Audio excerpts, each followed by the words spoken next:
Good evening, everyone. My name is Jane Hunter and I'm from the Save Sydney Coalition. This evening we are having a forum to discuss the really important issue around is taking the trust out of our great parklands a good idea? This is the first forum which really is looking at the parklands and proposed parklands super agency. I'm going to, as I just said, be your MC for the evening, and I'm going to be introducing you to the various speakers, and we also have the Honourable Minister with us as well. So what I would like to do first of all is to go through a couple of technical issues before we get started on the WebEx proper. Just a couple of instructions. First of all, I want to ensure that you have your microphones on mute. And they will be on mute for the duration of the evening to allow for the forum to run smoothly. There is no facility for interaction in this format as such. In order to get the best view of the speakers, now that the meeting has actually commenced, an icon will have appeared, hopefully, in the top right-hand corner of your screen, and that's labelled Layout.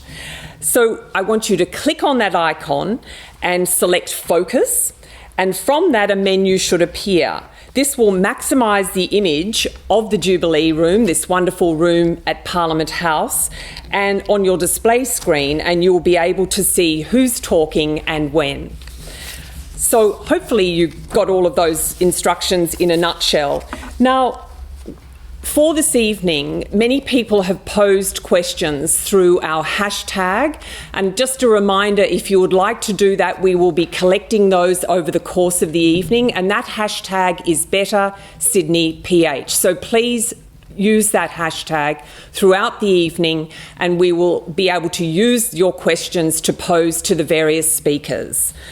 I would also like to suggest to you that this evening is a co-hosted event. It's hosted by the Save Sydney Coalition, the Better Planning Network, and the Keep Sydney Beautiful group as well. We also have Save Sydney Trees, the Total Environment Centre, and Save Sydney Koalas. Now, these community groups represent more than 20,000 residents so they're not small pockets of individuals, they're large collections of the community that are very concerned about our parklands, and hence their interest in hosting and supporting this event.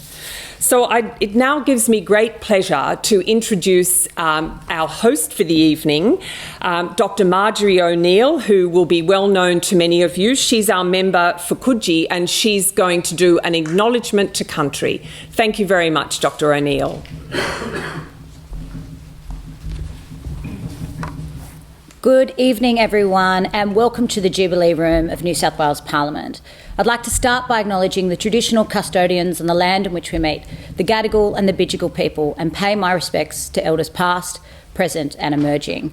It is my pleasure to host you all this evening for the first of 3 forums this year, which will focus on the importance of our living, social and built heritage and how we can ensure their protection and safeguarding for our current and future generations.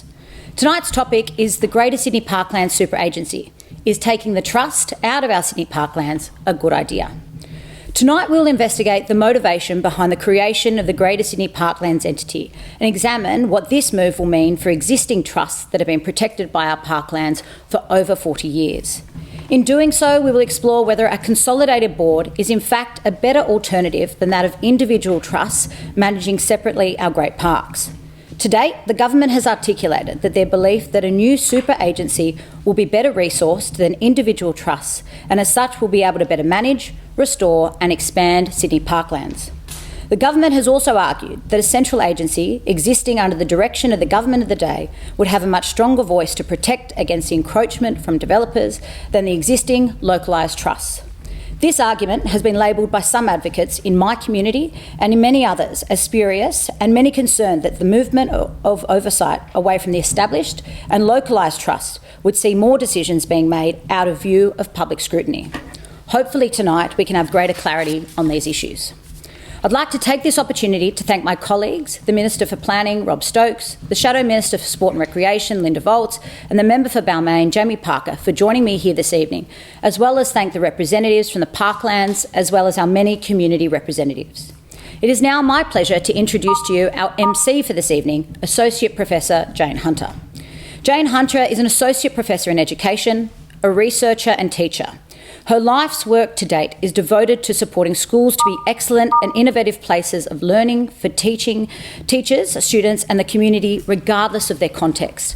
Her passion for activism stems from a belief that democracies are fragile and that all people have a right to a voice. She has worked on campaigns to save the whales, abortion law reform, save the Franklin River, support new mothers in rural New South Wales. In recent years, she's been active in Balmain to curtail curless development and now in a local area of Canterbury to stop the South West Metro and other threatened community facilities through the Save Sydney Coalition. Welcome, Dr. Jane Hunter. Thank you very much, Dr. O'Neill, for that lovely welcome. I just wanted, before I introduce our very first speaker, Linda Bergen, I'd just like to share something with you from 2015. I was mentored by Professor Anna Yateman, who may be familiar to some of you. And there was a book that she recommended that had a great impact on me. The book's author is Isabel Stengers, and she's a philosopher. She works in the philosophy department at the University of Brussels.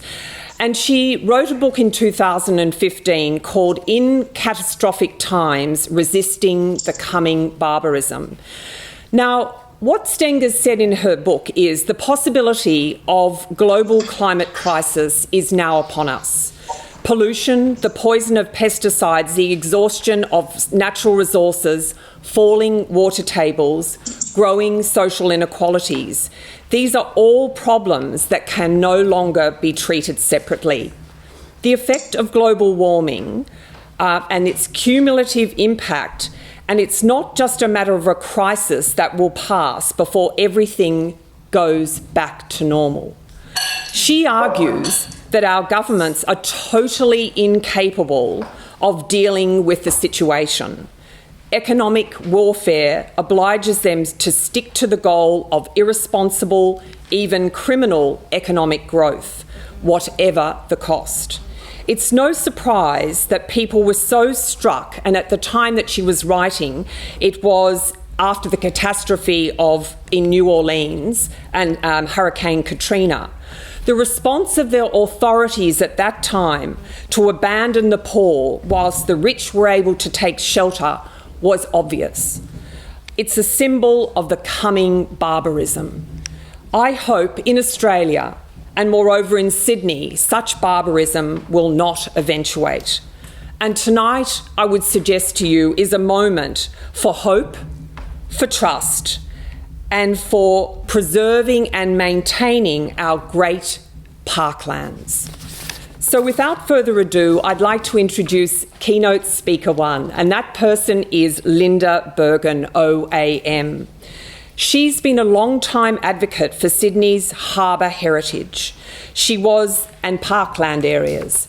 She was the founding president of the Headland Preservation Group. So I'd like to welcome Linda to the podium to suggest to you where she thinks our focus needs to be.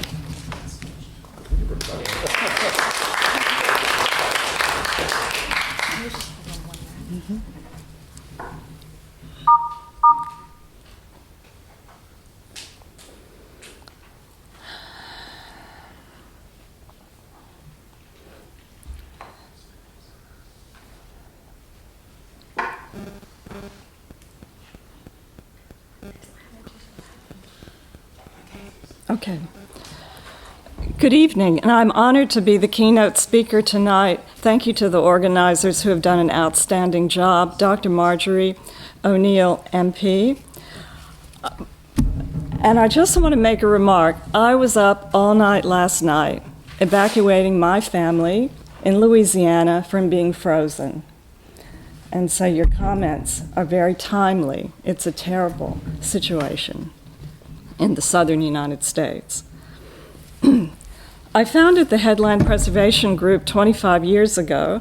HPG was key to the establishment of the Sydney Harbour Federation Trust, heritage former defence sites on Sydney Harbour. The HPG is still a major advocate for trust lands, which are federal lands. Well, what is Greater Sydney Parklands? It was announced last July, 7 months ago, as a new government agency with a chair and a board to champion the government's 50-year vision and holistically plan for open space and parklands. But I think this is a pretty big ask, given that the New South Wales architect defines open space and parklands as national, regional, and local parks, harbors, beaches, wetlands, creeks, rivers, playgrounds, playing fields, golf course, and cemeteries. Why should such a complex job be under the governance of a single board? Before Greater Sydney Parklands, the iconic Centennial and Moore Park Trust and Parramatta Park Trust each had their own separate boards.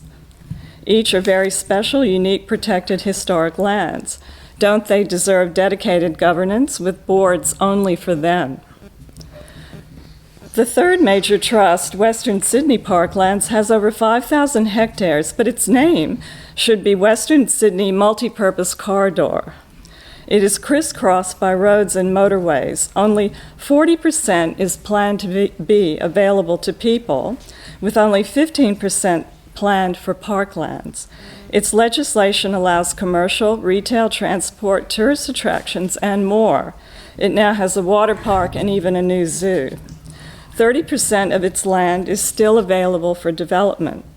The trust is subject to ministerial control. How will the minister exercise his powers? I think Parliament intended for each of these three parkland trusts to have separate boards. Does having the same people on all three boards undermine the intent of Parliament? How was Greater Sydney Parklands established? There was no discussion with the public before its announcement, even though much work had been done. It's now been running for 7 months, but there is little published about what Greater Sydney Parklands does, and no information about its board members other than their names. I've never visited Western Sydney Parklands, so last Sunday I drove out. I typed the name in Google Maps, got in my car, and hit start. After 45 minutes, Google told me I had reached my destination, but there in front of me was the Eastern Creek Waste Management Center, the tip. How many other unsuspecting visitors end up there? I continued driving around in my quest for parklands and finally found Western Sydney Parklands Lizard Log. It had a huge resort-type sign and a hotel at the entrance, but its parklands, while picturesque, had few amenities. I found one more park after Lizard, then gave up and headed to Parramatta City and beautiful Parramatta Park with World Heritage listed Old Government House, the oldest public building in Australia. I was anxious to see the effect of a new football stadium, which had just been built next door. Sure enough, the stadium overlooked the park and Old Government House. Why was this allowed? Surely this land should have been annexed as parkland to meet green space needs of a growing Parramatta and Western Sydney. Parramatta Park, while not crowded now, will soon be too small to accommodate the citizens of the growing region. Finally, I spoke to a ranger. He knew a lot about Greater Sydney Parklands, said it was coming soon, and waved his arms enthusiastically.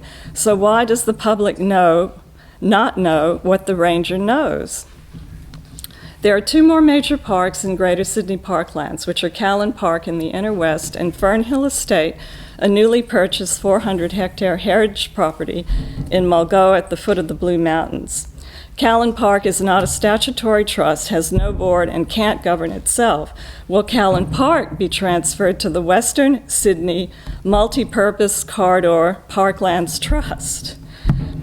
This was the fate of Fernhill Estate. In December, Fernhill was, unannounced, transferred to Western Sydney Parklands. Fernhill's draft plan of management says the sustainable business model for Western Sydney Parklands will underpin the way forward to create long-term sustainability at Fernhill. What plans does Greater Sydney Parkland Board have for Fernhill? Can we see their unpublished board minutes? Sustainable is a word that should never be used to describe Fernhill or any other parklands. It means that Fernhill is expected to pay for itself. The 20-year-old Sydney Harbour Federation Trust is a case in point. It was operating wonderfully in its first decade, but then the government of the day cut off the money. This led to disastrous commercial development decisions, thankfully overturned. It is only recently that appropriations have resumed. Parks cannot pay for themselves, and why should they? The Morrison government also has a draft bill soon to be introduced in Parliament, which would remove Parliament's veto of future Harbour Trust long leases. I'm opposed to this bill. Let's not redefine what parklands are. Adding in structured recreation, sports fields, attractions, all driven by commercial business models. The Harbour Trust defines its parklands as places of respite and solace. Will we become so accustomed to commercial activities in our parks that humans will need to venture outside urban areas for respite and solace? I hope I've raised some questions tonight that Minister Stokes may be able to address. Thank you.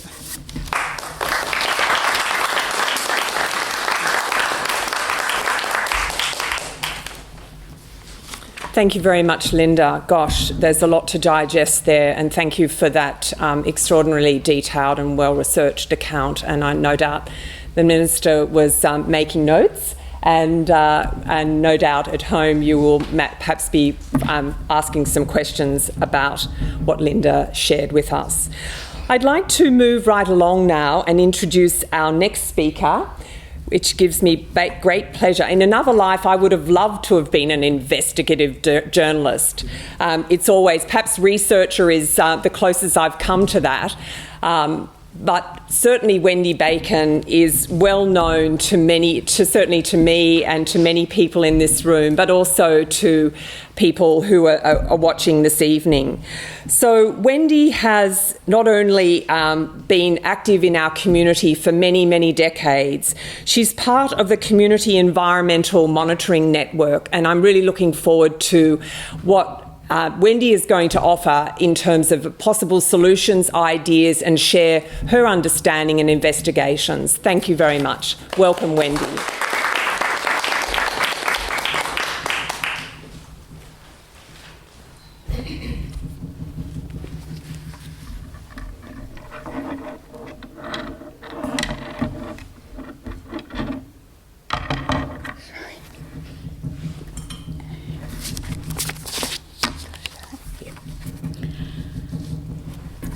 I'd firstly like to acknowledge that the lands we're discussing tonight belong to the Gadigal and Darug and other tribes of the Eora Nation. I pay respect to elders past and present. Their lands were never ceded. It's worth remembering. I'd also like to thank the organisers of this forum designed to shine a light on the Greater Sydney Parklands. What I'm presenting to you is much more like a few basic journalism facts than investigative journalism. Like nearly all of you, I was surprised in July last year to read a so-called exclusive story in the Sydney Morning Herald announcing that Sydney's major state-owned parklands will be rolled together into a super parks agency. I know that for more than 50 years, ordinary citizens from Western Sydney across to Centennial Park to Balmain have fought sometimes with their bodies to retain these public spaces and their trees. There's a lot at stake, so I asked myself, what's the overall purpose behind this plan? I say I was surprised because the announcement came out of the blue, not because I was surprised that it could happen. We've become used in New South Wales to decisions being made in cosy backroom chats with private interests and unsolicited bids. The decision came hot on the heels of the appointment of Tony Shepherd as chair of Venues New South Wales. He previously pushed the stadium to actually be built on Moore Park, an idea that went back at least 45 years. There were, of course, people who knew about the plans long before they were announced.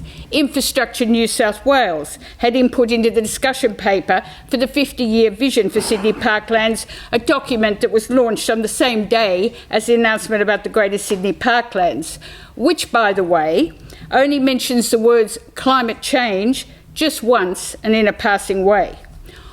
Also, the board members must have known, and some of the then existing trusts, or they're still existing, but they're members, but they all remain silent. And I think that says a lot.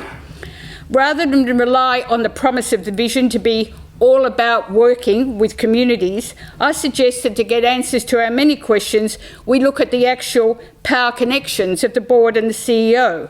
After all, these are the people who will actually implement the decisions.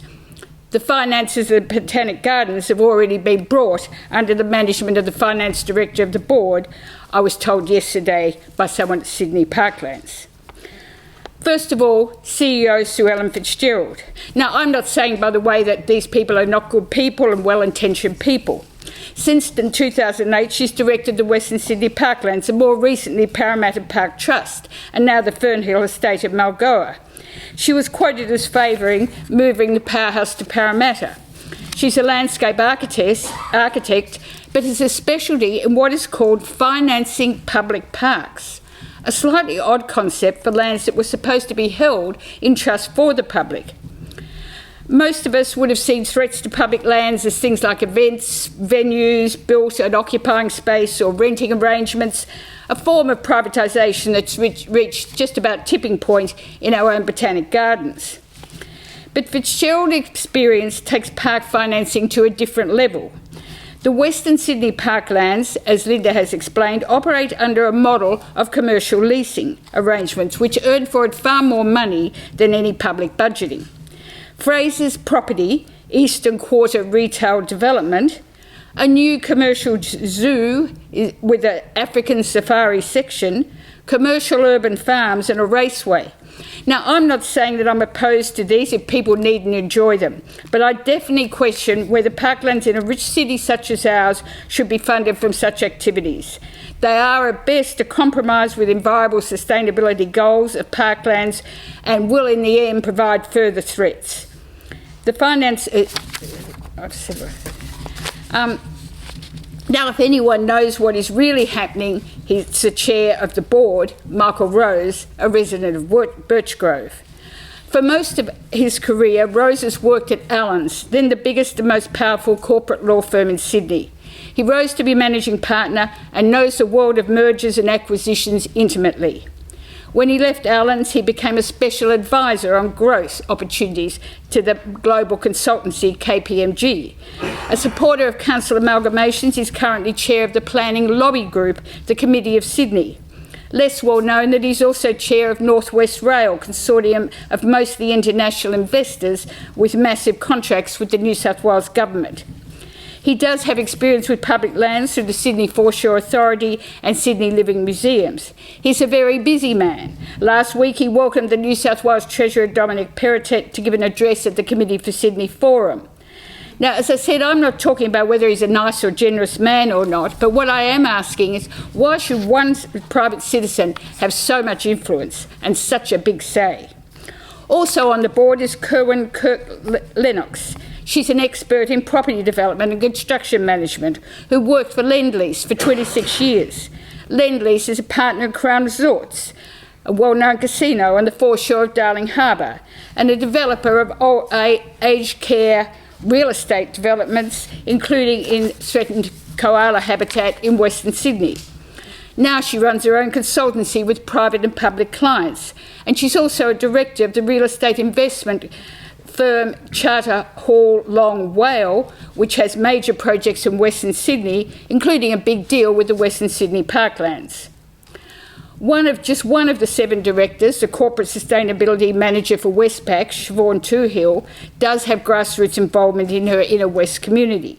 But the dominant influences on the board are corporate, law, business and property. Biodiversity and scientific expertise is missing. Of the 7 directors, 6 have property development experience, 2 from major experience at Sydney's 2 top corporate law firms. So tonight I've shared with you a little bit of what I could find out. There's many unanswered questions. And one more thing. Transurban has put in an unsolicited bid for a widening of their M7 just straight along the edge of the Western Sydney Parklands. It's being considered behind closed doors at the moment. If it is approved, no doubt community engagement will begin. I don't know what you think, but I think we'd be naive to be trusting. We should be wary. No amount of contracts for community engagement can cure the arrogance with which the community is treated. And there's something else missing. There is no Indigenous voice on the board and not a single representative of the millions of citizens using Sydney parks who are not white, upper middle class and with thriving corporate careers. How is this happening in the 21st century? Thank you.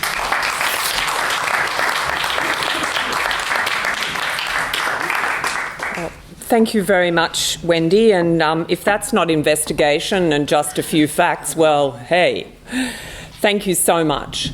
Before I introduce our next set of speakers, and these are the representatives from our parklands who have worked tirelessly for decades and who not only work in their, have full-time day jobs, but they do their activist work in their communities over and above that. And very often it's calling government and power to account for jobs that perhaps local members and others are not doing. You will note on your screen, not only a screen into the Jubilee Room, but you'll note that there is a large map that we have been able to produce with some geographers and other input.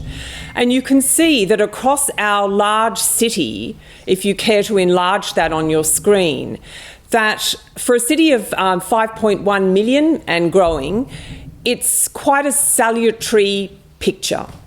And you can see that those areas, yes, there's urban development, yes, there's the coastal foreshores and so on. However, the parklands, and given, I guess, the macro concern here, which is about climate change and what this is going to mean for parts of our city that are already in the summertime reaching temperatures of 50 degrees Celsius. So I just want you to have a little consideration of that map as you listen to our representatives. I'd like to begin by introducing Hall Greenland to you. He's from the Friends of Callan Park. He's a former councillor on Leichout Council, and he does a bit of writing. And because of his tireless activist work over 22 years, I'm sure that often the writing is put on the back burner. So welcome, Hall. Thank you, Jane. Good evening. I wish to acknowledge also the traditional owners and custodians of this land that this meeting is taking place on and where the parks exist. Always was, always will be Aboriginal land. It's time for a treaty, it's long overdue. I am here representing, as Jane has just said, the Friends of Callan Park tonight, and a big thank you to the organisers. Callan Park, for those of you who don't know, unfortunately, it's your misfortune, is 61 hectares of land in the inner west of Sydney, carved out of the lands of the Gadigal and Wongal people. Callan Point holds archaeological testament to their presence on this land for thousands of centuries. Callan Park is a horseshoe-shaped valley that slopes gently down to Iron Cove. It contains more tree species than New York's Central Park. It has the inner west's only beach. It has the remnants of pleasure gardens designed by Charles Moore of Botanical Gardens fame. It has remnant rainforest. In 1873, it was acquired by the state government, by the government of the colony at the time, for a new model and humane asylum for the treatment of people suffering from mental illness. For us, in the inner west, there is still plenty of scope for a new model of mental health services. There are modern 1990s buildings at Callan Park that have been vacant since 2008 and could be used for such purposes. Callan Park, in this way, as our local MP Jamie Parker says, has a social heart. It is something supported by the community in the inner west, and if only we had governments as committed to the support of people with mental illness as we have in the community.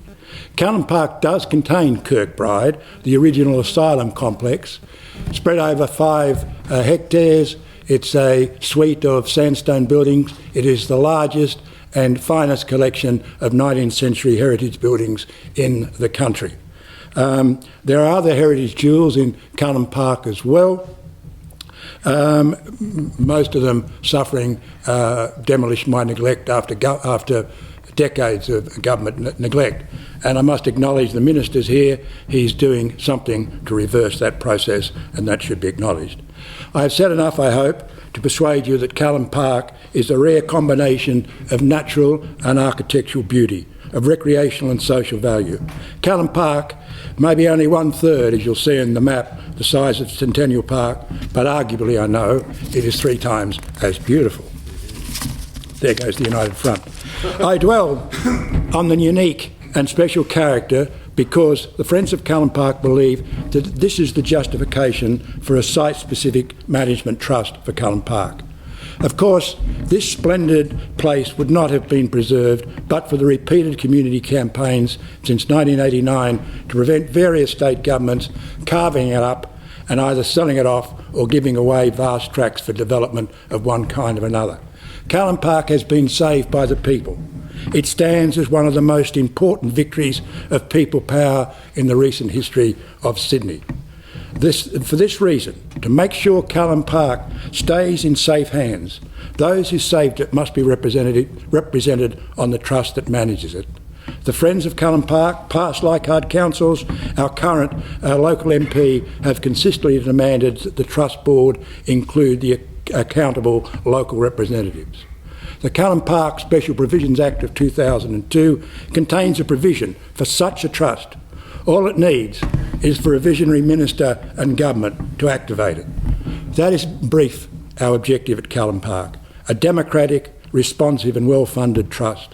The Friends of Callan Park are convinced this represents the community's wishes. Frankly, we don't want to be tacked onto some mega Frankenstein-esque bureaucracy run by servants of the plutocracy, as Wendy has pointed out, and driven by absurd neoliberal nostrums such as parks must pay for themselves.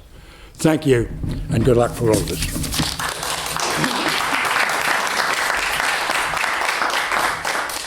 Thank you very much, Hall. I'd like to now welcome to the podium Jane Grusevan. Jane has been very active in the Centennial Parklands. She is going to read a statement from Professor Neil Runcie, who's quite elderly, in his 90s, I believe. And what's significant about that is that Neil worked with Jack Mundy on the green ban for Centennial Park in the 1970s. So, Jane, please come and share Neil's statement with us. Thank you, Jane. Well, many of you won't know this, but on June the 18th, 1972, thousands of local residents and supporters gathered in Centennial Park and then marched to Sydney Town Hall to protest against a proposal by the Askin government to build a massive 40-hectare sporting complex in Centennial Park to make a bid for Sydney for the 1988 Olympic Games. I remember it well because as a little girl I was there with my family. Local resident action groups joined forces with the BLF, led by Jack Mundy, who famously imposed a green ban on the park to stop it from being developed.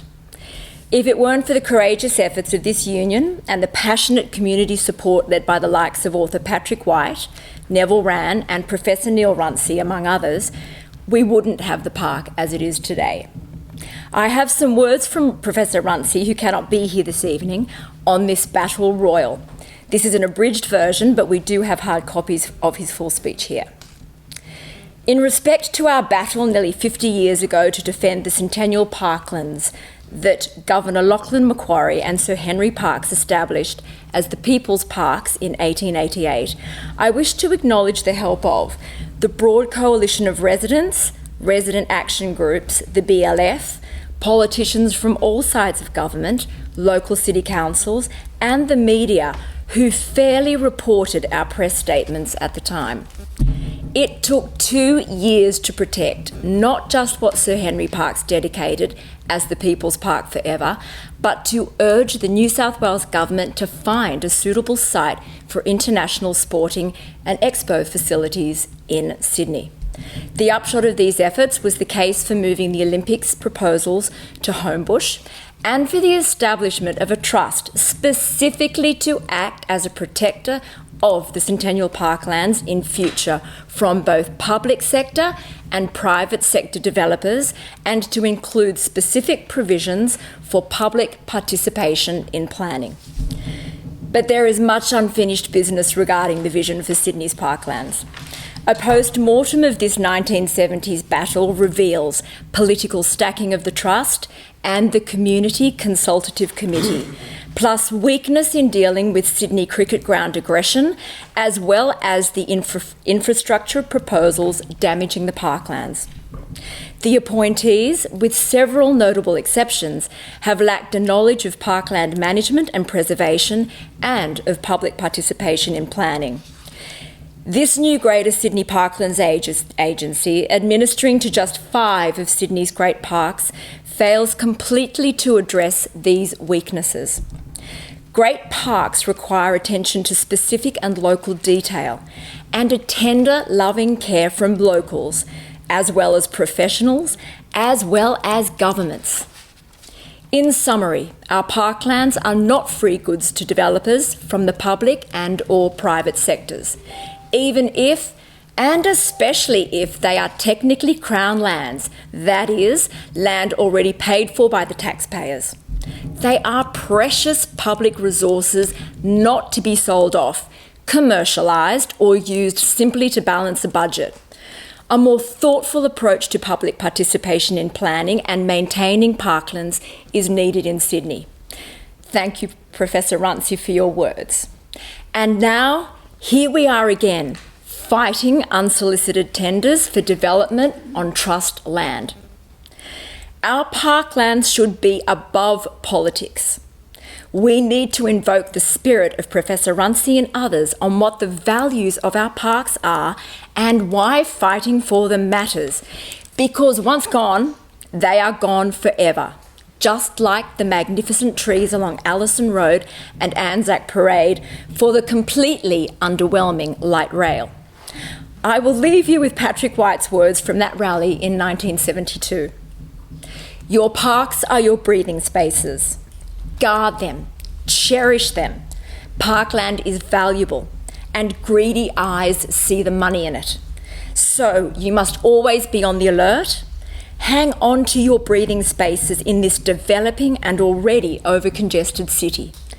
Protect your parks from the pressure of political concrete.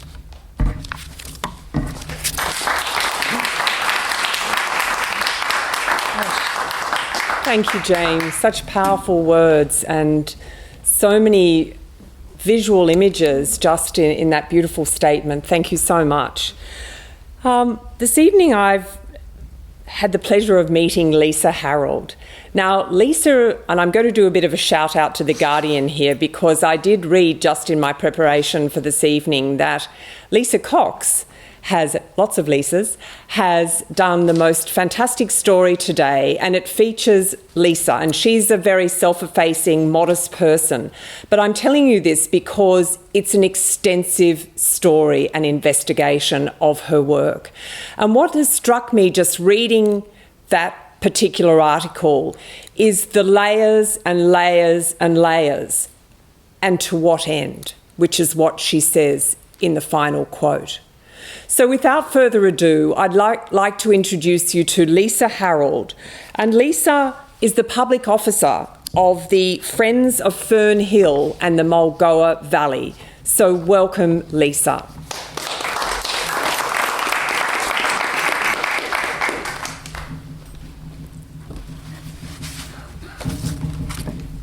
Thank you very much, and it's an absolute pleasure to be invited here tonight. We are the new kids on the block.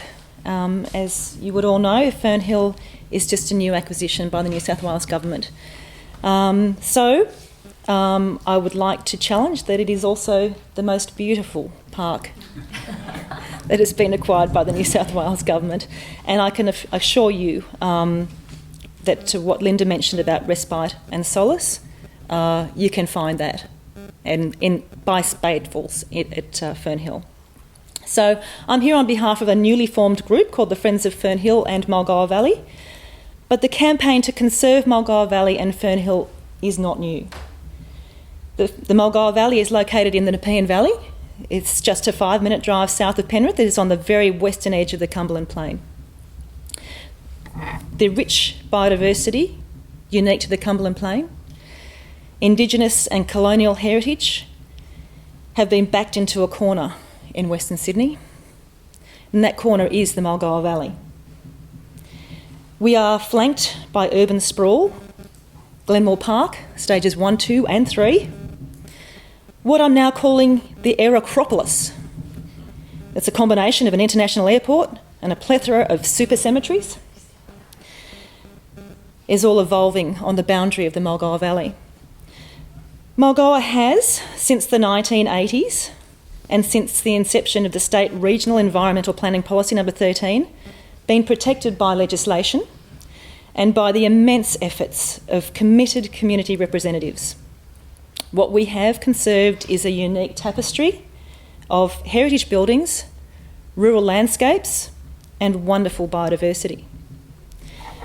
Fernhill is just but one of the heritage properties within the Mulgoa Valley, and what the New South Wales Government approves at Fernhill will impact the whole of the Mulgoa Valley, and that's a really important message, and I'm glad the Minister's here to listen to that.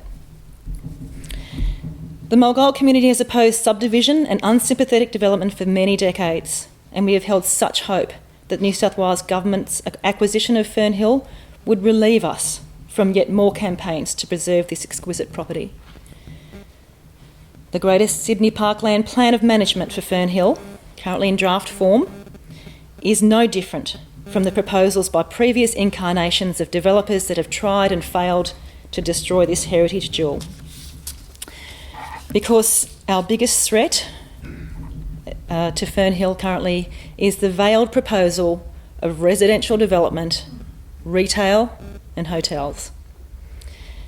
This is a proposal for Fernhill to self-fund its own existence.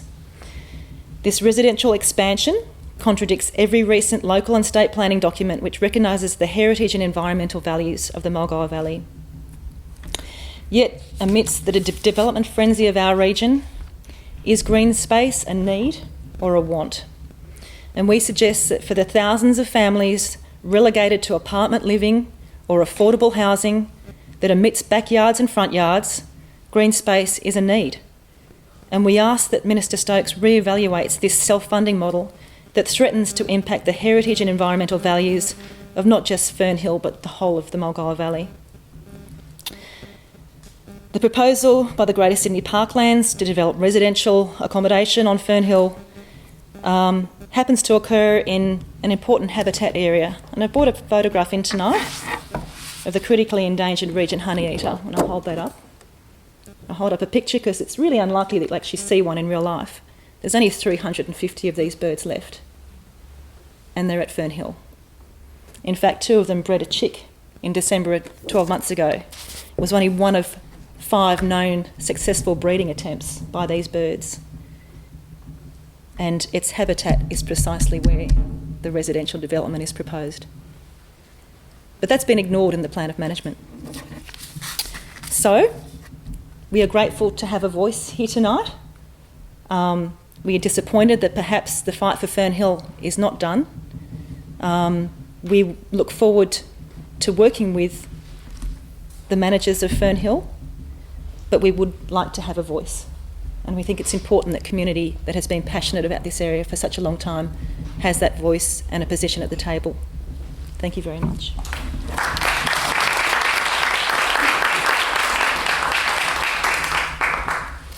Thank you very much, Lisa. I'd like to now ask to come to the podium somebody who is probably very well known to many of you who are listening along tonight. And remember, the community groups here are not just isolated one or two people. They represent thousands of residents. And we estimate just in this group alone, within the Jubilee Room, we're talking about more than 20,000 people. So Suzette Mead is a tireless activist in the Parramatta area, and she heads up the North Parramatta Residents Action Group. And I have seen and heard Suzette on a number of occasions, and I'm really looking forward to her input to our forum this evening. Welcome, Suzette.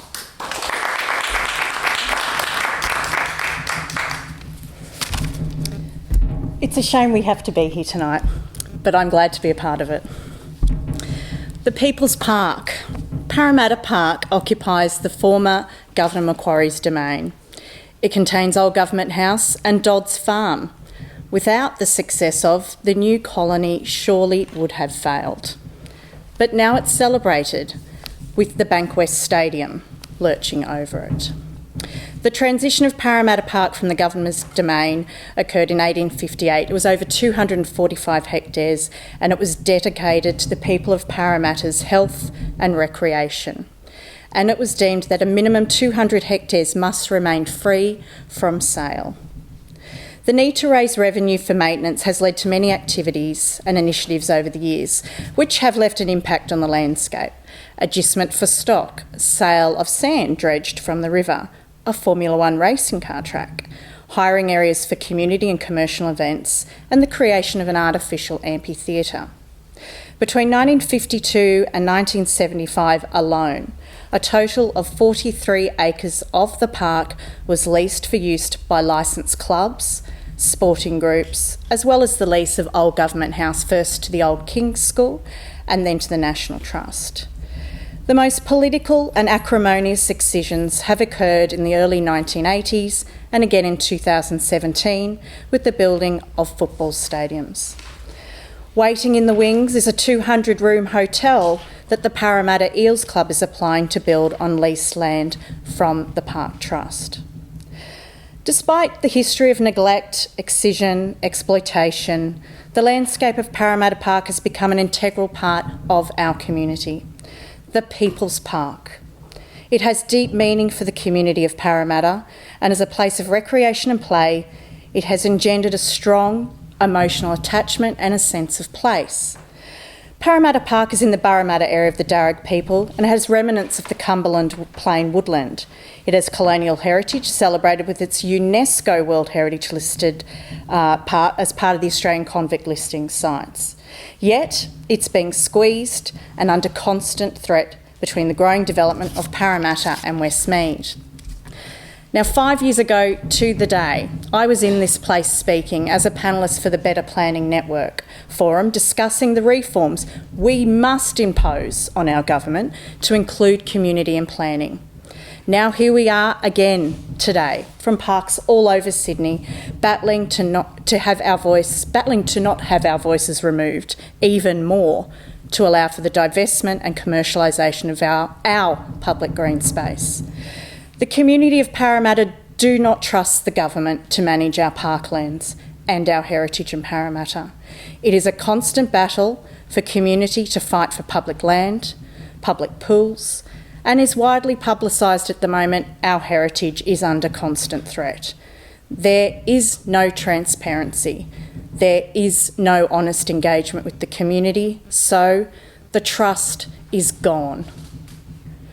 With Parramatta housing to increase by 72,000 homes by 2036, Parramatta Park is already heaving under pressure of population that lives in high density living.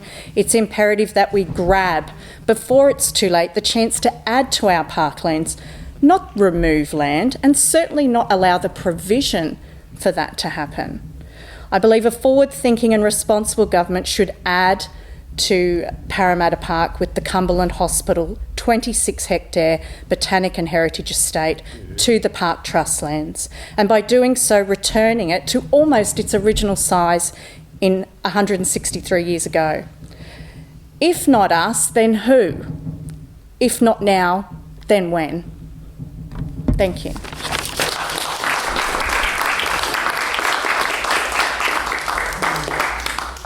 Thank you very much, Suzette.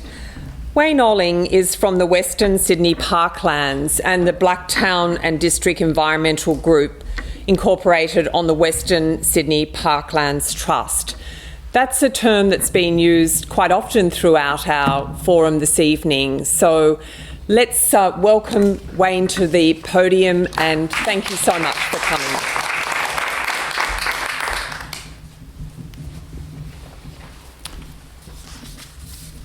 Thank you. I must say that I would not be a representative of Western Sydney Parklands Trust. I asked the question, what kind of a monster eats its own? In 2004, the then Premier Bob Carr announced establishment of Western Sydney Parklands. He said it would be 25 times the size of Sydney's Centennial Park and would be one of the biggest urban areas of bushland in the world. He also said it will really be the lungs of Western Sydney. Open space, never to be developed. A great part of our environment. Certain lands acquired by the government had been excluded from the parklands boundaries. Those lands were developed. Effectively, the parklands are an offset for those developments. What happened thereafter? Well, Western Sydney Parklands Trust was established and soon got a bill through Parliament enabling it to develop 2% of the parklands to obtain income for the Trust. Since then, Blacktown and District Environment Group has seen wide-scale destruction of bushland in Blacktown LGA that was never to be developed. We've seen the Trust accept money from developers, destroying bushland elsewhere and directing the money to what was conserved land within the parklands. That is, money going to conserve land that was already an offset. Similarly, the Trust, by biobanking its conserved lands, offered its own offsets for vegetation losses occurring through construction of Western Sydney Airport. That is not a gain to the environment. It's not even status quo. It is a net loss to the environment. Again, the Trust approved industrial and commercial development within the parklands using already conserved land within the parklands as the offset. That is effectively double dipping in our view. Despite protests, the Trust will bulldoze, fill and redirect a creek to make warehouse space. Despite protests, the Trust approved a zoo for exotic animals being built over Greening Australia community volunteers' plantings planted several years before.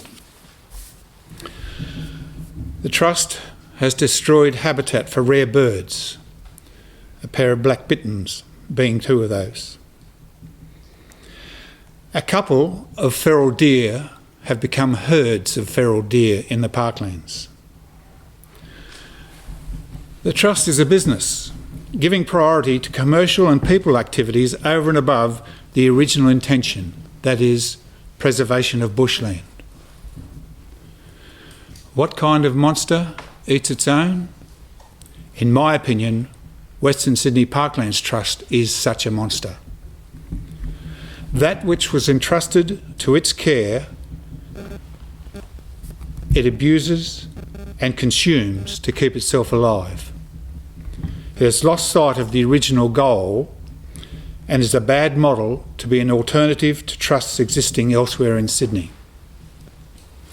A new super trust built on the Western Sydney Parklands Trust model and having past or present trust members on board is a recipe for additional lands falling within the 2% that trust can abuse and develop. Thank you.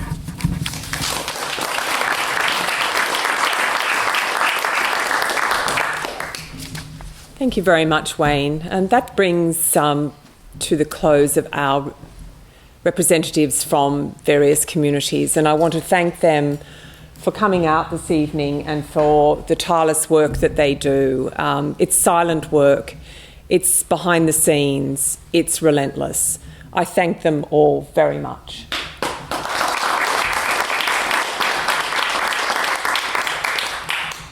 On a Friday afternoon on the ABC, if I'm lucky enough to have a moment, I like to listen to James Valentine. I'm a big fan. I'm publicly stating that on this WebEx right now. I also love the repartee that takes place between H.G. Nelson and James as part of their even Greater Sydney Planning Committee. So without further ado, we're going to have the man of fork and flower present this evening. Thank you, HG.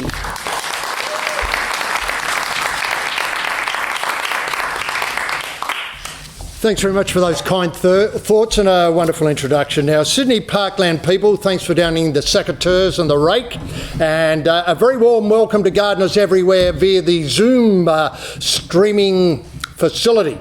We meet again with a very familiar item on the agenda, Sydney Parklands. Now, many, as we've discovered already, have been battling away at this coalface for many decades without results. A little bit of background, as our MC has suggested, Mr. Valentine, my colleague, and I have been churning out radio program on 702 focusing on planning issues for the best part of a decade. Every Friday afternoon for 45 minutes there's a meeting of the Even Greater Sydney Planning Committee. Yes, a super committee that covers all the rest. EGSPEC for short.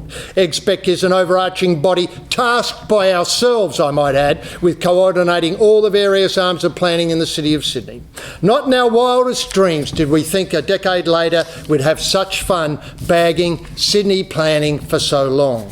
Our work on the planning beat began when we noticed the Tibby Cotter Bridge. The erection of the Tib is a part of Sydney folklore, of course. It's the bridge that goes nowhere and no one uses.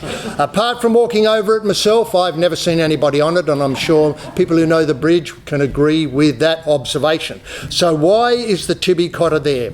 It tweaked our interest, given that the bridge, I think, costs $38 million, and it's built so tough, apparently, it can carry tanks. EGSPEC mounted an intense probe. We promised, as the Parramatta government does every time an inquiry is needed, that no stone would be left unturned. We turned at least 814 million stones across New South Wales before we ran out of time and had to present our report to the people. The conclusion EGSPEC came up with was the bridge had no practical planning application. So much so, I might point out that the committee immediately called for a second crossing. That second crossing, as those who know the area will be able to go and visit a terrific daily use of a bridge alongside the Sydney High School, which transports people, i.e. students, teachers, etc., from one side of Anzac Parade to the other. Up the road, there's an artistic bridge that no one uses. Anyway, it's not a bridge for moving people, it's a mechanism for moving money around the city. Sydney Parklands should look out and take note. This great motivating principle of moving money around the city through planning follows the companies and individuals who cough up campaign contributions, and they obviously want something in return for this contribution. Infrastructure spend is their payday. A quick mention now of the Sydney Light Rail project. In the building of that project, people in the area were genuinely shocked by the amount of Centennial Park that was sliced off for the train that is now known everywhere as the Escargot Rouge. And people were shocked at midnight by the midnight destruction of magnificent trees, with police and as the chainsaws whirring, keeping the traffic moving on. It was a scene straight out of Chechnya, and with apologies to my many friends in Russia. Listeners to the committee's handiwork, this is EGSPEC committee's handiwork, know that over the years we've developed a number of principles that relate to planning in Sydney. For instance, the appropriate minister, regardless of what portfolio they have, should never announce start dates of projects or end end dates of projects or where projects are going, and above all, how much this project's going to cost. Announcing all these in advance will only disappoint and cause problems down the track. I think the latest figure we saw, for instance, on the budget blowouts, was it was 26% every year on year, if you know what I mean. So the 26% gets added on this year and then another 26% goes on next year. It goes up and up and up.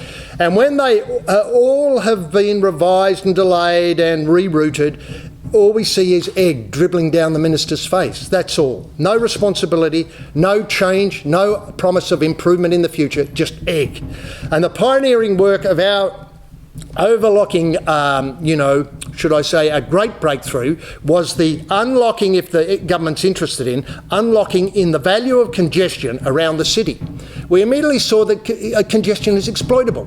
One only has to go to the Eastern Distributor at 3 o'clock in the afternoon. The sign might permanently be on, congestion ahead. Exploit that congestion. And the expect people have done a lot of work in revealing how that congestion can be exploited. And so we come to the present issue. The harbour, the beaches and the parks are Sydney's greatest assets. Assets especially at this tumultuous time of today. There is complete breakdown of trust between planners and the people. You only have to look at the Twitter feed that accompanies our handiwork. Collide that mistrust with the observation that governments wanting to raise revenue are only limited by their imaginations. Like a bank, the only thing that will limit them is their imagination. There is simply no end to the ability of governing bodies to invent charges, levies, fines, taxes and fees.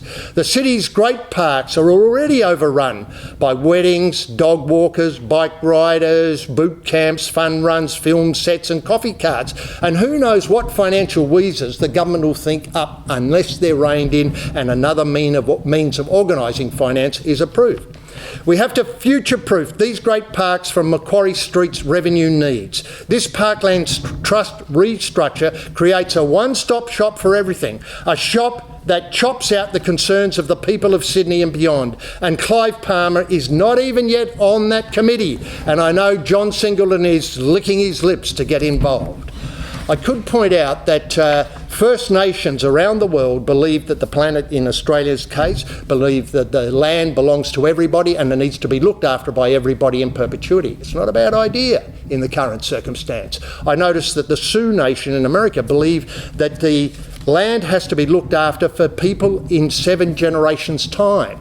And in 7 generations, I wondered why they said 7 generations, and they see a person might have grandparents, so there's 3 generations on that side, and some people watching this will be lucky enough to have grandchildren, and with people living longer, that person can easily touch 6 generations and maybe 7 if they're lucky.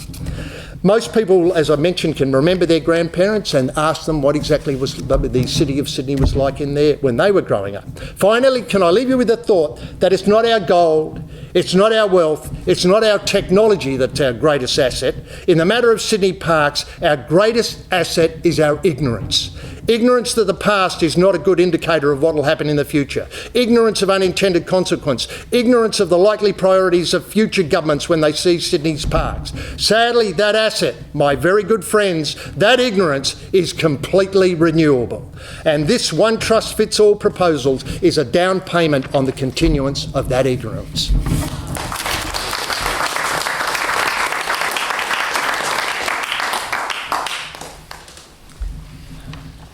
Well, that was a little taste. Thank you so much, HG, and for coming. I know you have a very busy schedule and for putting time aside this evening. Excellent. Thank you so much. I would now like to turn to the Minister, the Honourable Rob Stokes, and invite the Minister. You've heard a lot this evening and look forward to hearing perhaps some of your ideas before we go to questions around the topic at hand. So, Minister Stokes is the Minister for Planning and Public Spaces. Welcome and thank you. Thank you to everyone online and everyone behind me. It's a bit awkward for the speakers speaking to a screen when everyone's behind you, but thank you to those on the screen. Can I, other speakers have done, acknowledge the traditional custodians of the lands on which our precious parklands are located, to thank them for their custodianship of country, and to acknowledge elders past, present and emerging. I also wanted to thank all of the groups this evening that have come together to host this event. I consider it a great privilege to be invited and to listen to the various views being put forward. I want to thank Professor Hunter, Dr O'Neill and my parliamentary colleagues Linda Volz and Jamie Parker, as well as all of the representatives, for their passion and their commitment to preserving their parklands and for protecting their parklands and defending their parklands. Maybe the best way for me to start is a bit of an anecdote as to my journey to have a passion to do what I can to help protect our parklands and advance the cause of extending our parklands. And for me, it's up in my patch of this great city in Pittwater, where a community campaign to preserve the incredible waterfront paradise, the heritage paradise of Currawong, which were bought by the labour unions in the mid 40s to celebrate the 40-hour week as a workers' paradise, almost as if told you so to the people of Palm Beach. They had their own golf course like the people of Palm Beach did. They had their own beach like the people of Palm Beach did, and they, as working people, had the same rights and the same opportunities as those who might have considered them their betters. So it was a really powerful vision. And what I learned in that campaign over many years to save that particular bit of now parkland was the only way to do it was to come together, to transcend political boundaries. There's no one political party that can claim to have saved Currawong. It's no one particular person. It was a collective that came together that put aside things they couldn't agree on and determined to focus on the things they could agree on to preserve something that's really magnificent for future generations to enjoy. And so what I learned through that, and some of the speakers this evening have pointed to that, is that partisanship will get in the way of getting a great outcome. Now, I heard some amazing speeches, and I really took detailed notes and was able to listen and enjoyed all of them. I heard a number of concerns about where we are at present. A passionate point about the asymmetries of power. Foucault wrote about this, but the idea that people feel disempowered, that there are faceless bureaucracies that make decisions about parklands close to them. I heard a number of concerns about lack of funding and a pressure to commercialise, this sort of neoliberal idea of getting the parks to pay for themselves, and that's not good enough.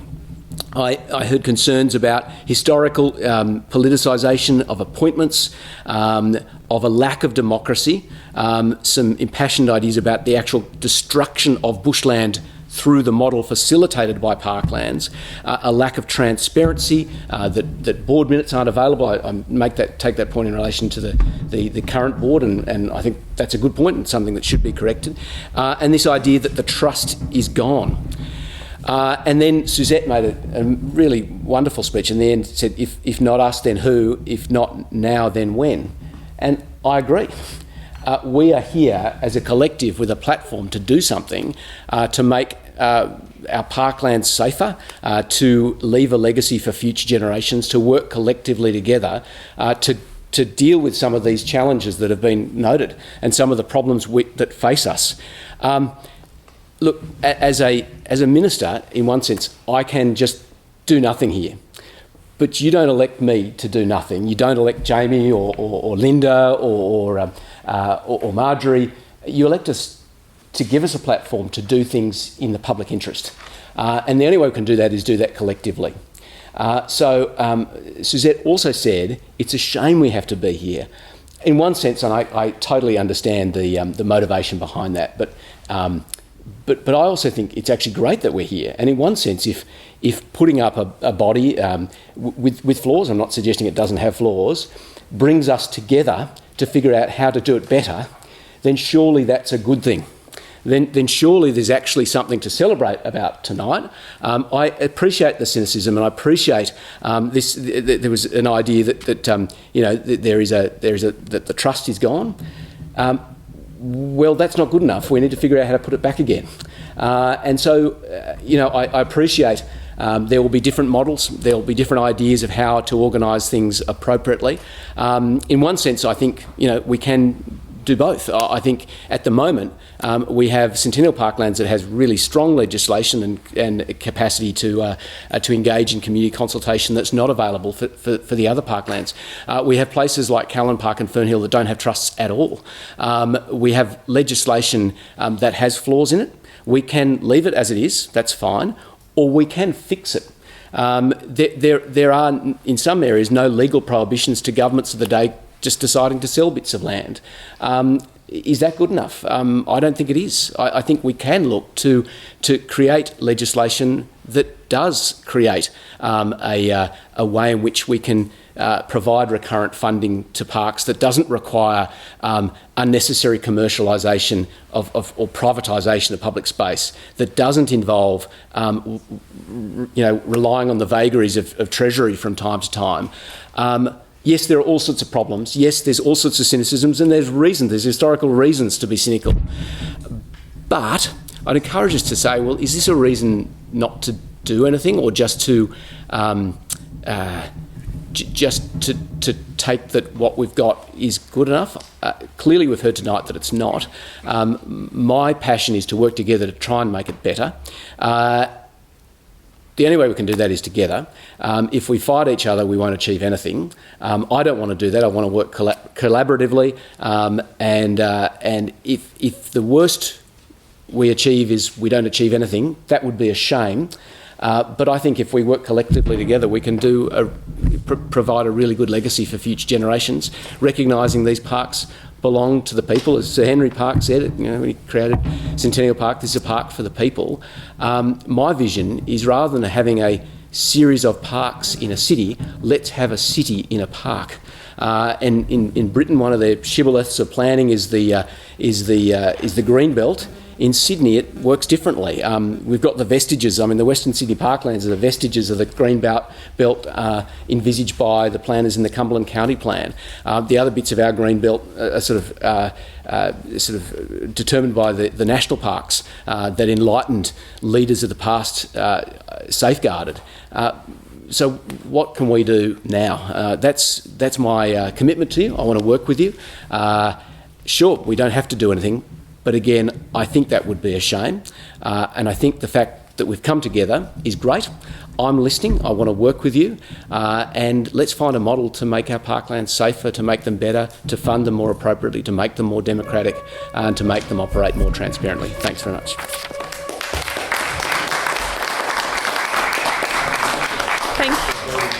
Thank you very much, Minister. And the bells are ringing, so that's amazing timing. I'd like to now ask Jamie Parker, who's the member for Balmain, to come and share his thoughts and ideas about the topic at hand. Well, thank you very much. And before I start, I just want to let you know that there is no fire. That is the bells for the upper house, and it will ring for a while, but I will try to press on. So first, can I acknowledge the traditional owners of the land that we're meeting on here today, the land of the Gadigal people of the Eora Nation, and pay my respects to elders past, present and emerging. This land was, is and always will be Aboriginal land. Of course, first of all, thanks to the organisers for their efforts to put together such a fantastic, impressive array of speakers. To everyone who has come today, and of course everyone watching online, I want to particularly acknowledge those leaders of communities defending and protecting parklands, and of course my parliamentary colleagues and the Minister. I'm the Greens planning spokesperson for the Greens here in New South Wales, a member for Balmain, representing large areas of the inner west, including Callan Park. And before I was elected to the Parliament, I served 12 years as a Leichhardt councillor and as a mayor, and saw the battle to protect green spaces and parklands up close. Now, as a Greens MP, you won't be surprised that I'm here advocating for public spaces, but now I feel it even more keenly. I'm now a father with a 2-year-old daughter, and she needs to be out in the park, seemingly constantly picking up sticks and running around. And like her, I think all of us know that parks provide that critical living and breathing space that we so desperately need in urban communities. We all know about the benefits of parklands to our health, to our environment and to wildlife, and they bring immeasurable benefits. But beyond those measurable indicators, the quality of life comes from the quality of green space as well as the quantity of these public parks, and they really define our cities and the type of places we want to live in. So today's discussion is taking the trust out of parklands a good idea? Well, no, it isn't, but trusts alone are not enough. It was in the 2 decades-long campaign to stop the sell-off of Callan Park by both Labor and Liberal governments that I saw up close just how important control of these public spaces is. The efforts of the community secured the legislative protections of the Callan Park Special Provisions Bill, which prohibits privatisation, sell-off and commercialisation. Without that legislative protection, Callan Park would have been lost. But that legislative protection was critical because while ministers of both parties had tried to overturn the Callan Park Act, the way that New South Wales Parliament works is that the upper house of the Parliament rarely is controlled by the government, much to the concern of government ministers, but that does offer us some critical protection. So the first necessary condition for the protection of our parks is public lands need legislative protection, protection against privatisation, sell-off and wholesale communication. While that legislative protection is important, it's not sufficient. The management structure is absolutely critical. And we saw that in the case of Callan Park. Well, we've always argued for a trust, but we've never had one. And as we've heard today, there are some good trusts and some bad trusts. The spaces we need, we cherish, of course, they need a broader statewide strategic approach, but they also need an emphatically local approach. They would greatly benefit from local democratic participation and direction. That way we secure commitment not only from the local community, but from local staff, and we harness all the resources, the expertise and passion of all of those in the area who cherish these local spaces so much. So legislated protection, democratic trusts are essential, but the last critical piece is funding. We've seen that at Callan Park, the pro-development vandals were ground to a stalemate. They weren't strong enough to develop Callan Park, but we weren't strong enough to overcome that deadlock. So it was demolition by neglect for many years. And I want to acknowledge and welcome the funding that the Minister, the capital funding that the Minister announced, and the work of the community and the Friends of Callan Park over many years to secure that funding. But without adequate recurrent funding sources for our parklands, they can fall victim to what we've heard today, the temptation of sell-off and development. So any model needs to have a strong, secure, ongoing, recurrent funding as well as capital expenditure. So finally, we know that there are 3 overarching principles: legislated protection, local democratic trust that allow transparency and involvement of communities, and ongoing recurrent funding. And just finally, I want to make a point about ambition. The Minister here is talking about let's make a future together, and I commit myself, and we Greens will be working with the Minister and everyone here to try to progress that. But we need to talk about ambition. A lot of us here probably seem like we're just talking about protecting our own patch. And sure, partly that's true, but we need to be ambitious about expanding the quality of our parklands and the quantity of our parklands. With that never-ending boom of more apartments and rezoning and infill development, we've heard a lot of talk from the government about new housing supply. We want to hear a lot more talk about new park supply, about new green place supply, about wilderness supply, about national parks. These are the things we want to hear, not just hearing about new housing supply. So we need ambitious targets and we need them funded. And can I just say that parklands don't happen by accident. I want to thank all of you who have fought so hard, all of you out there online and in here for many years to stand up to our parks. Tonight it shows how far we've come, but it shows you how much work we have ahead of us. Thank you.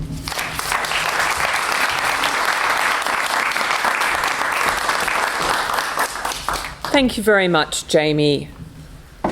I'd now like to welcome Linda Volz, who's the member for Auburn, and Linda has done a lot of Wonderful work in the community and continues to represent her constituents. Welcome, Linda, and thank you.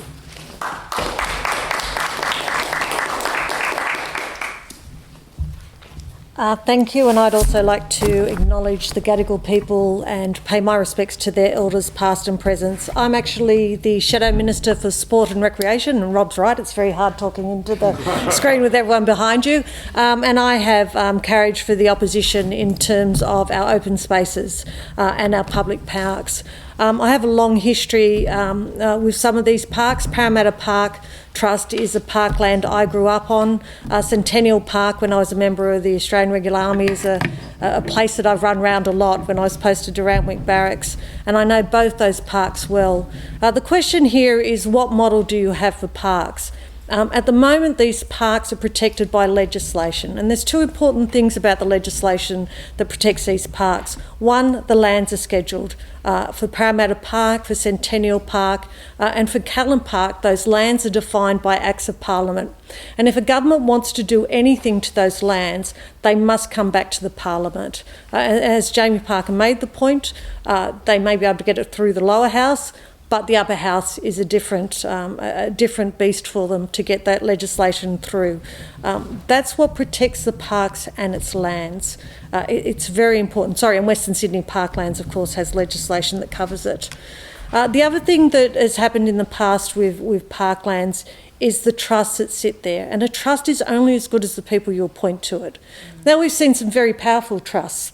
We've seen the Sydney Cricket Ground Trust that has people appointed to it that are very powerful and are very good at getting into government's ear to protect the land and the assets that they're on.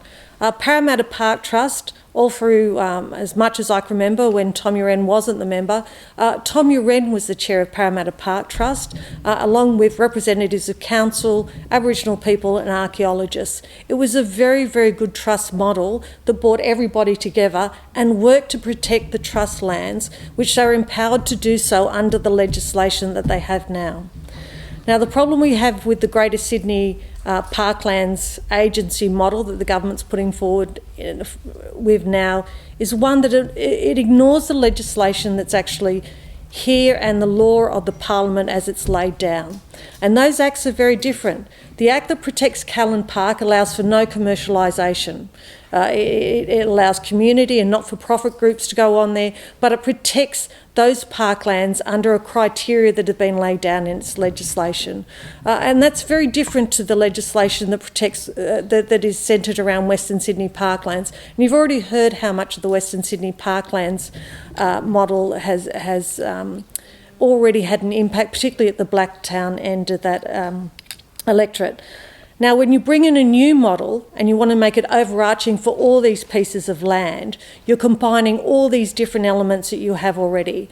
You have parks that are long and established, Parramatta Park, Callan, Centennial Park, and newer parklands such as Fernhill and Callan Park. Now, I do acknowledge that the Minister has given $14 million to Callan Park, but the reality in Callan Park is that remediation alone is probably closer to $100 million. It is a very expensive site that needs extensive work. And the big questions around sites like Callan Park is, where is the money going to come from that is required? And if the money is going to come from the sale of lands in Western Sydney and Western Sydney Parklands, then the government needs to be upfront about that from the start, because quite frankly, in my electorate alone, where we have so much development going on, there is very little capacity to lose any more land. Land is not something we can get back. And unfortunately, as we've seen with light rail both in Parramatta and in Centennial Park, when the government encounters a problem, it's our parklands that usually pay the cost.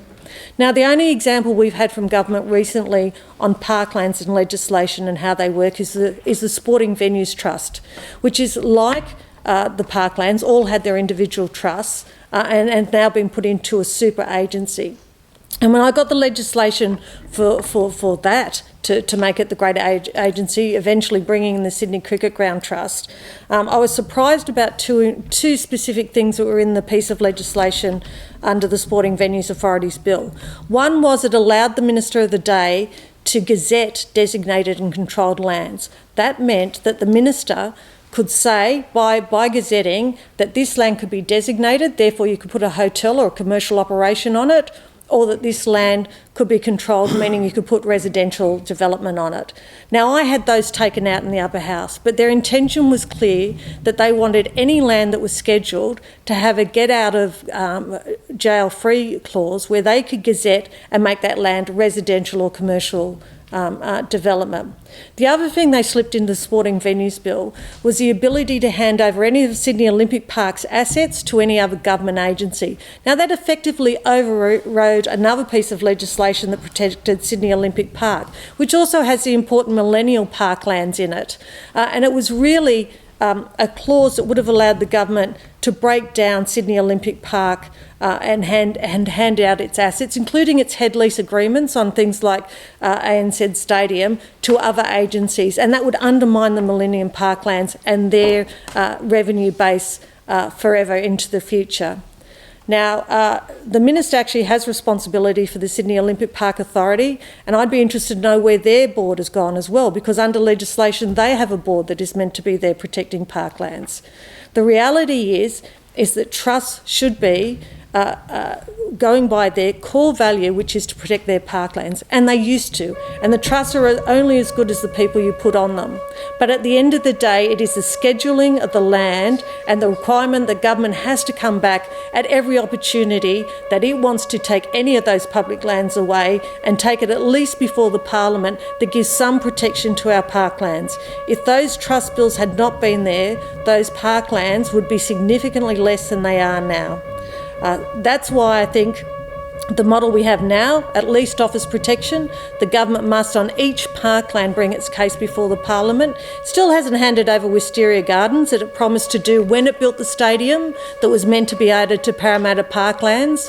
You know, the swimming pool they ripped out still hasn't been built. Maze Hill has a 20-hectare lease now upon it, which is what they put in when they built the stadium. And these two stadiums, now I'm the Shadow Minister for Sport, I support sporting venues, but they were originally designed, particularly the Sydney Football Stadium, to have a low roof so that they didn't impact on the parklands. To an extent, the government ignores those things. As the proposal for the hotel on Parramatta Park Leagues Club lands, which is going to be 17 stories high, had to have been signed off by the Parramatta Park Trust or the Minister himself.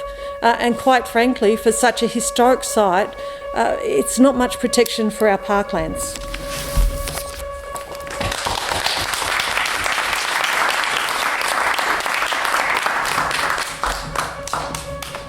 Thank you very much, Linda.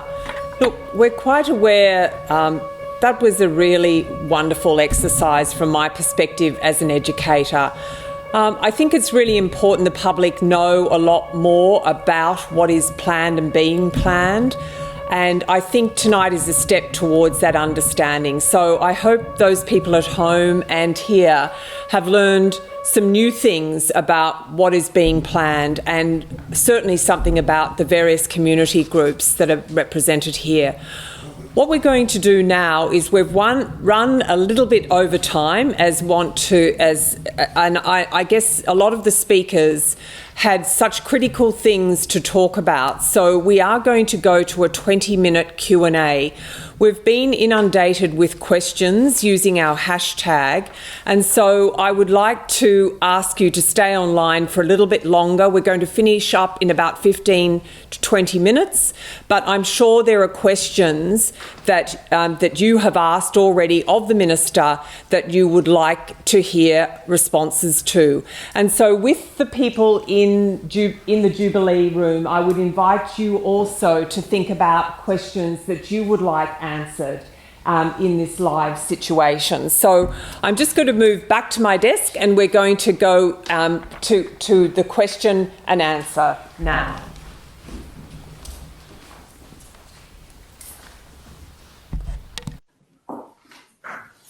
Okay, so I'm just going to get the ball rolling with one of the questions that came in on our hashtag. And that question was directed to you, Minister. This person wants to understand, where did the idea for the Greater Parklands Super Agency come from, and whose idea was it? Okay, two things. So I'll answer the question, but I'll also say I appreciate there might be more questions than we get through tonight. I'm very happy to provide written answers to questions and circulate them as well, because I imagine we're going to run out of time. Basically, two things. Effectively, there is legislation, federal legislation, that requires that ultimately envisages the Sydney Harbour Foreshore Federation Trust lands coming into to be managed by the state. It was very clear to me that there were misgivings at the federal level as to the capacity of the state to be able to do this sort of work. So there was a need to identify some sort of appropriate governance structure to be able to satisfy our obligations to be able to look after a significantly expanded parkland estate. And so ultimately, as well as that, the Premier had given me the role as being the inaugural Minister for Public Spaces to really focus on how we could better identify, protect and expand our public spaces. So ultimately, it wasn't an executive decision of government, it was a decision of mine as Minister. It was also prompted by, yes, as every minister has had in this space, I want to make sure that I can put as much money into the maintenance and restoration of parks as possible. And so I did want to make sure that I was not unnecessarily spending money on duplicative processes and running multiple administrative bodies, which has meant that we've been able to, over forward estimates, provide an extra $1.6 million toward the parks themselves. But I was always envisaged that we would come to a point where we need to talk to the community. That's why we put out the sort of green paper on the 50-year vision for parks, to look at better models of governance, recognising that parklands are sort of a common pool resource. So how do we work together to make sure they're appropriately managed? So if you're looking for a culprit, you're looking at him. But again, that's my job. I'm a Minister for Public Spaces and I've got to come up with ideas. And the job now is for us to discuss them and see how they could be improved. Thank you very much. I'd now like to throw it open to anyone in the room who would like to ask a question. Yeah, Linda. Thank you, Mr. Stokes. So I've done a lot of work with the Harbour Trust. Was the idea for Greater Sydney Parklands related to the review of the Harbour Trust, which commenced in late 2019? Because I understand from the annual reports that you started looking at Greater Sydney Parklands in early 2020. No, so actually, certainly I was aware, pretty much on being appointed to the position, that was one of the things coming down the turnpike toward me in terms of making sure that we were ready to meet our obligations under the federal legislation and our deed with them. So my thinking had started in advance. But it was thinking at that stage, it hadn't developed any further. So it wasn't in a position to be able to be, there wasn't any to release. But it's also consistent with the thinking around Sydney's Green Grid, which was done by a government architect some time ago in identifying areas for potential acquisition and addition to parklands. And so if we're going to acquire new parklands, then how are we going to manage them? Because my experience of government is that if you get the governance right, you end up having choices between good decisions. If you get the governance wrong, you end up with choices with bad decisions. So that's where it came from. Thank you very much. Wendy. Yes, Mr. Stokes, that discussion paper is, I think, it's not very, very long. Could you point to me where in that discussion paper there is discussion of the problems of governance, how it might be done better, the sorts of issues that Linda and Jamie have raised about potential structures? Where in that 17 pages can I find a discussion of those issues that you were seeking to address? Yeah, look, well, I can't off the top of my head, and I note your comment that there was only one mention of climate change, which is an oversight that, obviously is one of the big issues, particularly the urban heat island effect.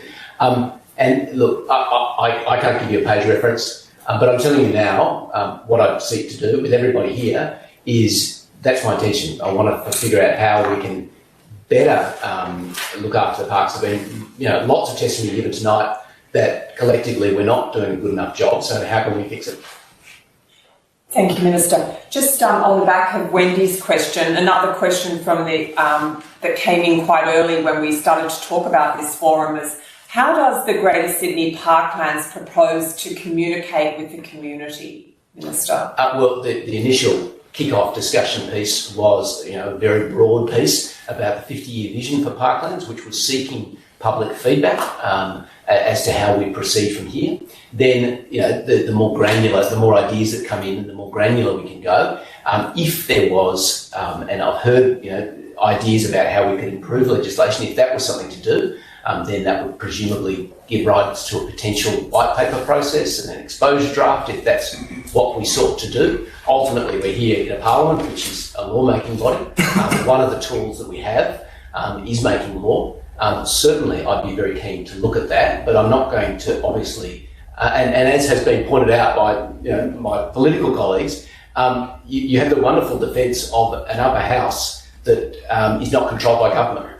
So ultimately, provided the upper house does its job appropriately and is a proper house of review and seeks to improve legislation, we can end up with something really genuinely democratic that will stand the test of time. Mm-hmm. Excellent.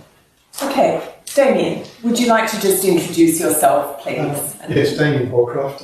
What I'd like to do, first of all, thank you for coming on. I think it's very courageous of you, and you're more than welcome. And also the people that have organised tonight, I think it's a fantastic forum.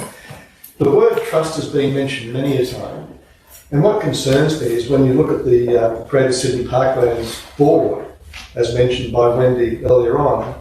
I just did my research as well, and I'm not a journalist, but you've got the President of Business New South Wales, whose advocacy is determined to make New South Wales a better place to do business. You've got a director of a development company whose objective is regarding real estate lease to corporate and government tenants. You've got group head of Westpac. You've got a CEO, ex-CEO of Parramatta City Council, Sydney Harbour Foreshore and Pacific, and I could go on. What concerns me is that you've got a board meeting traditional owners, and we've introduced this at every speaker's spoken about that. So there's no traditional owner on the board. There's no environmental scientists on the board. There's no community members on the board. So that trust you're talking about won't exist until the board changes and you embrace those sorts of people to be on the board in the future. Thank you. Look, I think that's a really sensible point, and that's the sort of thing we can do in legislation. I note at the moment, under none of the acts are there requirements for those sorts of representative sort of features to be included. It also depends what you're seeking to do. Is it a representative board? Is it an expert board? Is it a mix of both? Do you have representative trusts and then a strategic board to manage resources? These are all different ways of models of a democracy. I'm sort of, in one sense, compelled by a thinker called Callan Campbell, who talked about the paradox of, yes, you want bottom-up democracy, but you also want a level of top-down strategy as well. You sort of want both at the same time. So maybe that's the sort of model that we want to develop, that there's the tension of the top-down and the bottom-up all at once, which currently we don't have. Thank you very much. Look, the question that came in just yesterday was directed to you, Jamie, in fact. The majority of members of the PSA do not have specialised knowledge or expertise in parks, nor is it culturally diverse. So, for example, there are no Indigenous members, and that was pointed out this evening. So is this a concern for you? Well, I think the Minister has addressed it in some way, and one of the ways that we try to address it as a community when we developed the Callan Park Master Plan is to consult with the local community, get feedback from that local community, and to look at what the local needs and responsibilities and issues are. Callan Park is a different piece of land to Centennial Park, very different to Fernhill Estate. So first, I think we need to have a proper consultation with the local community, the local Indigenous community, local councils, local groups, community organisations, and then help them create what works in their particular area. Just on the Minister's comments, I think it is really important, no matter what model we use, and I said it in my speech, there does, of course, need to be an overarching strategy. We can't just have little islands of trust looking after their own piece of the pie, but we need to have an ambitious, strategic, overarching approach. But without local, transparent, accountable, inclusive trusts, then I think it undermines what we know makes those areas so special and what can actually add to making them even better. Thanks, Jamie. I have another person present, yes. So Barbara. Sorry, I just have to move away from the divisions. Minister, I'd like to ask you this question. I don't want to put you on the spot this evening. I'm asking you this question in my former capacity as a Deputy Mayor of the Council, and I have a detailed history of the site. We're talking about the Canterbury Racecourse site. This evening we've been talking about enhancing parkland and protecting parkland. This is this particular site, Minister, in my area. We're in the bottom 24% in the state for open space recreation in the Canterbury Bankstown area, more so in the Canterbury area. When I was the Deputy Mayor in the Council, I recall speaking to the club and explaining to them if they were going to exit from the park at any stage, we wanted that land as parkland. At the moment, you're aware that the club is preparing to exit from this 21 hectare land. Our view is that this land should become the central park of the inner west. And this evening, I'm putting that to all these people, to all these groups this evening. My understanding is that there are plans for development for that site. We will oppose that very, very vigorously. It's sitting near the Heritage Conservation Zone of Ashbury. It is not going to be developed, and my understanding is that the club wants to move night racing from Canterbury to Randwick, and I don't know where that's at the moment. We were in the debate with the club in the 1990s about night racing. My view is that, I would like to know your view in relation to making it the central park of the inner west. We've been talking about Callan Park this evening. Callan Park has survived. We need support for Canterbury Park. The racecourse itself, the club does not pay any rates to the council. I have supported private recreation use on that site, but I, as the former Deputy Mayor, will not support any development of any sort on that particular site. They're wanting to rezone parts of King Street. We're going to be having that discussion with them very, very soon. My view is that there appears to be some push from whatever quarters they are to have a high-rise, high-density, similar to Canterbury Road, on the racecourse and on the edge of the racecourse. The problem is, Minister, is that the racecourse is part of the LEP. It's a heritage item. Not a lot of people are recognising that. And I know that you do support heritage. And so has that discussion been had with the racecourse people? So what I can say is that I've spoken with Joe Halen and Sophie Cox this week, the local members, who have asked me to come to have a look at the site and talk to them about it with the community. We'd like to speak to you as well. Yeah, and so I've agreed to that. Yes. I was only asked earlier this week, and I noticed that Sophie Cox has gave notice of the bill in Parliament, which I haven't seen yet because it hasn't been. I've probably just been presented now, so it's too early for me to have a view. But the first thing I need to do is listen actively to the community. I'm committed to do that, but I don't want to say any more than that now because I'm not briefed on all of the issues involved. Thanks, I just don't want to see the racecourse people jump on the bandwagon of the Sydney to Bankstown urban renewal strategy. It's got nothing to do with it, and that was completely rejected by your government, and it's now been put back into the local council. This is prime open space land that should be used for the inner west. We cannot afford to see 25. I can't say any more than that. I understand. Thank you. Sorry. Thank you. Thank you very much. Okay. We also, we've got a question here for Linda, for you. If you were voted in at the next election, what would your positions be on the Greater Sydney Parklands and public participation in planning?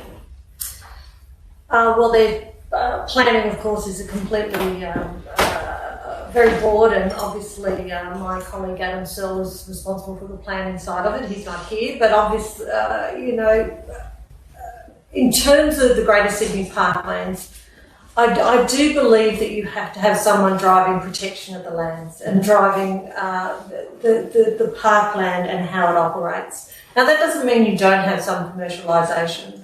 And obviously in some areas they do have that. But, we've got the examples in Parramatta Park where even Parramatta Council is now saying that they won't use the parklands anymore for Australia Day because it's too expensive. So if a council can't afford to use the park, then obviously the community is being priced out of it.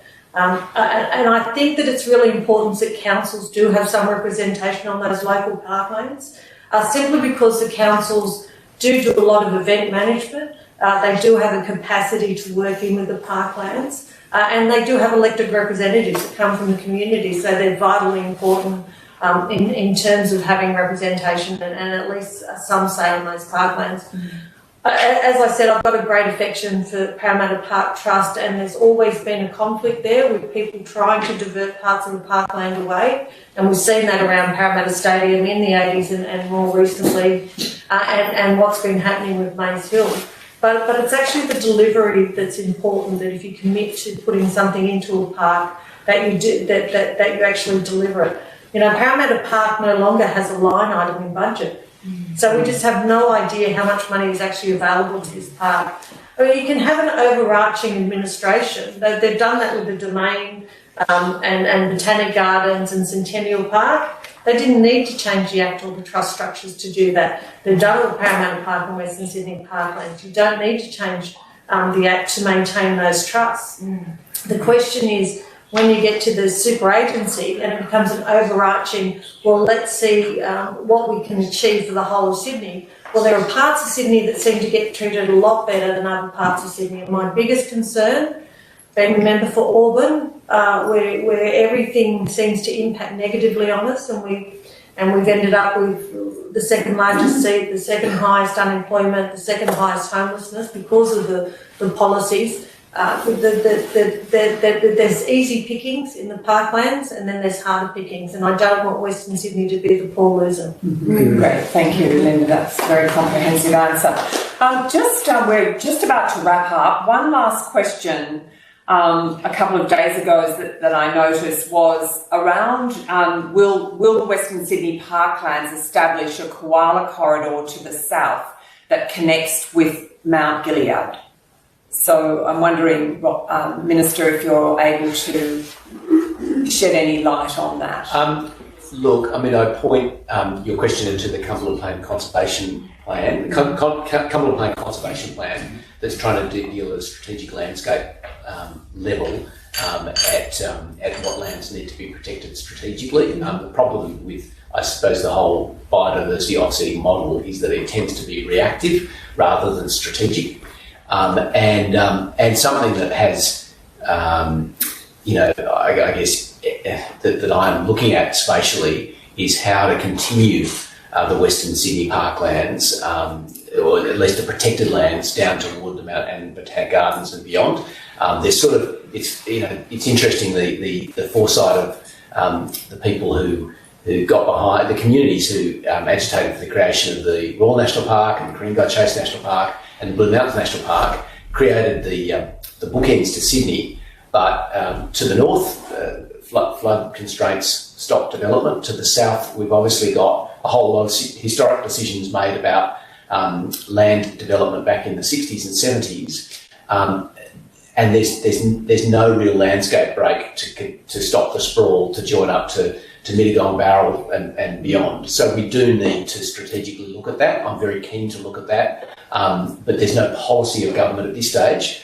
But again, these are the sorts of things that we can look at if we lift our gaze from looking inside the parks to looking outside the parks. And I think, to Jane's point, if we can get the model right, the individual trusts have done a great job, and I'm not suggesting they haven't, but they tend to look inward. When some of the opportunities actually looking out of the parks and the connections across the parks and beyond the parks, and rather than just being defensive, wouldn't it be great to have a model that was much more assertive and looked to expand parkland? And, who knows if we could have a legislative requirement in an objective of new legislation, for example, that a body would have to report back to Parliament on a vision for acquiring new lands and that's not I'm not seeking to enforce that view, just throw that out there as an idea, and collectively perhaps we can come up with something better. Thank you very much, Minister. We've got time just for one last question. Jane. One question to the three of you, actually. Is there a chance for you to work in a really true bipartisan way, do you think, so that it's not just, Labor, the Greens, Liberal, but everyone working together for that one goal? Because, I think as you said, and I think I said as well, parks are above politics. Do you think that's something that could work? Maybe we'll do a 30-second answer each. Yeah. Look, I'm always an optimist, and I made that statement very clearly that I'm committed to working with the government and everyone here to try and get a better solution. And the reality is that the politics force that upon us. If we have legislation that's proposed that is very disagreeable and contentious, then it will rarely get supported. So, in fact, if we want to progress, all of us have, as an interest, collaboration, obviously sticking to our principles very strongly and seeing if we can convince each other and persuade each other, and hopefully we could come up with something a lot better than the current arrangement. Unlike Jamie, I'm the sceptic. I'm probably a bit older than both Rob and Jamie and been around a bit too long. I'm always concerned that rarely is land given to public parks. Land is always taken away. And it is only through eternal vigilance on these parklands and the scheduled lands that you protect them. And if Rob was going to be the minister for the next 400 years, I'd be perfectly happy. But governments come and go and ministers come and go, and you can have a good minister one day and a bad minister the next. And that's always my concern, and I look for a legislative framework that accommodates every option. So that's really where you need to have almost a separate body that's separate from politics. I know, don't laugh. But that can keep these parks protected so that we're not continually back in this room fighting. Well, and that's where I get back to, so I'm sorry to take your time, but get back to standing on the shoulders of giants like Tom Uren and people, and Jack Mundy and people who did protect the land, and people that have a deep attachment to it. There are people that give their whole lives up to protecting parklands and looking after them, and without them we would have lost so many of these corridors, not just to Liberal governments but to Labor governments as well, and it's important that you have a framework that doesn't allow that to happen. Jane, my answer is I'm utopian. I hope we can work together. And I think in politics, one part of my journey I realised that it's so much easier to say what you're going to stop, whether it be boats or whatever it happens to be, than to say what you're going to do. That's a much harder path. The easy politics is saying, we're going to stop that, or we'll stand against that. The harder politics is working together to achieve something better. So that's what I'd love to do. And the defence you all have is I can't do it by myself. My government does not, the government I'm part of, doesn't control the upper house. So we have to do it collaboratively. And if we don't, we'll fail. And in one sense, that's fine, but wouldn't that be a shame? Couldn't we come together to do something good? That would be great. Absolutely. Okay, excellent. Lovely. Thank you so much. Look, it's time for us to close this forum. I just wanted to end by saying thank you so much for coming this evening, especially to our community groups, to the Minister for all your time. That's really truly wonderful and speaks to the value. And I have made a number of notes that I'll keep you to account to. But the particular one that I did make note of was your comment about you'd love to have a city in a park. Thank you, all of you who have been in the time that you have given to this exercise. It has been an educative process this evening, I think, and hopefully those people at home who've been on their WebEx, we've kept them quite a long time, so I'm sure the dinner's the rest of it. It's been really wonderful to have your commitment. There's been hundreds of people that have logged on this evening. Perhaps not everyone had stayed for the full time, but this there were technical difficulties right. So parts of that have been lost, unfortunately. But this is the first time for all of us doing this in the Jubilee Room, and we're really lucky to have wonderful technical people in the background helping us. So this live stream will be edited, and the highlights will be put and be made available through our Twitter and also on a website posting our material and documents. So this is an ongoing conversation. We plan to have 2 more forums in the Jubilee Room over the course of the next few months. And so we invite you as members of the community, as the public at large. It is the public good that we're looking at here, civil society, and making our institutions and building that trust that has been really eroded in recent times. So it's a big conversation. It was a great forum, and thank you so much to each and every one.